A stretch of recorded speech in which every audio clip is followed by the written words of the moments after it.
শুভ সকাল বন্ধুরা, কেমন আছো সবাই? আমিও বেশ ভালো আছি। আজকে আরও বেশি ভালো আছি। আজকে আমার রান্না নেই।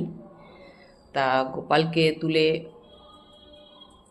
কি হলো, গোপালকে জাগিয়ে দিয়ে আসলাম। জাগিয়ে দিয়ে এসে যে বসে আছি, মাকে পাঠিয়েছি চায়ের দোকানে চা আনতে। এবার যতক্ষণ না চাটা খেতে পাচ্ছি ভালো লাগছে না। একবার খেয়েছি, সেটা ফ্লাক্সে বানিয়ে রাখা হয়েছিল। আর কেন, কি কারণটা বলো তো? আজকে চা ঘরে বানাচ্ছি না, বা রাত্রে চা বানিয়ে রেখেছিলাম, সেটা সকালে খেয়েছি।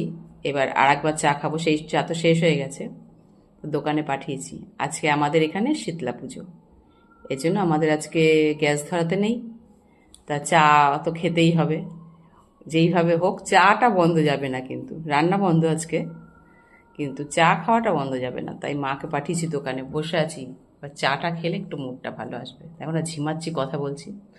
চলো দেখি মা কখন চা নিয়ে আসে। টাটা।